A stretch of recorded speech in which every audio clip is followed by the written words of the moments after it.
Cela fait un an aujourd'hui, qu'Hervé Guéquière et Stéphane Taponnier sont otages en Afghanistan. Je vous propose tout d'abord d'écouter Arlette Taponnier. Elle s'est exprimée il y a quelques minutes, l'appel d'une mère qui désespère de revoir un jour son fils.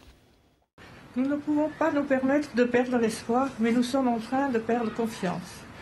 Nous avons besoin d'être sûrs que l'État français est pleinement engagé dans ce dossier. Est-ce que tout est réellement mis en œuvre pour libérer Stéphane et Hervé ? Nous ne demandons pas de promesses, mais nous demandons des signes forts d'une véritable mobilisation nationale. Et à notre fils, nous voulons dire que nous l'aimons. Stéphane, sois fort, on est avec toi, on t'attend. Et on retrouve tout de suite Adrien Gindre sur place à l'Hôtel de Ville de Paris où le rassemblement se poursuit. Adrien, c'est vraiment là que ça se passe aujourd'hui.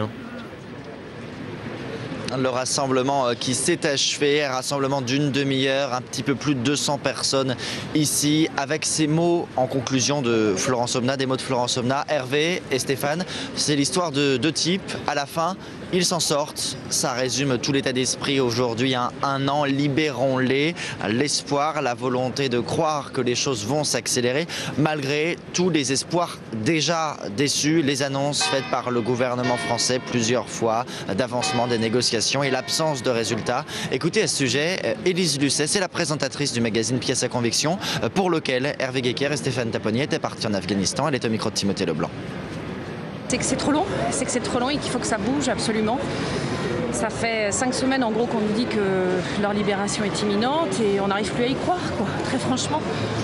Chaque jour, on nous dit à un moment, voilà, c'est bon, ils vont sortir, les négociations avancent. On nous a promis qu'ils sortaient pour Noël, ils ne sont pas sortis. On pensait qu'ils sortiraient avant les 1 an, ils ne sortent toujours pas. Donc le sens du rassemblement ici, c'est vraiment de faire pression. Le président de Reporters sans frontières a eu cette question ici au moment des discours. Que savent-ils, que savent Hervé et Stéphane de nos rassemblements, de nos révoltes, de notre mobilisation? Nous ne savons pas quelles informations leur parviennent, mais c'est là qu'est toute l'importance de cette journée aujourd'hui. Espérer que des bribes leur parviendront avec des exemples par le passé. Plusieurs otages retenus en Irak ou ailleurs avaient pu, par un concours de circonstances, une radio laissée ouverte par les ravisseurs ou autres, entendre que la France se mobilisait. C'est ce message et donc la mobilisation continue. Aujourd'hui, par exemple, encore une veillée ici devant l'Hôtel de Ville et d'autres rassemblements un peu partout en France. La veillée ici, ce sera à 17 h.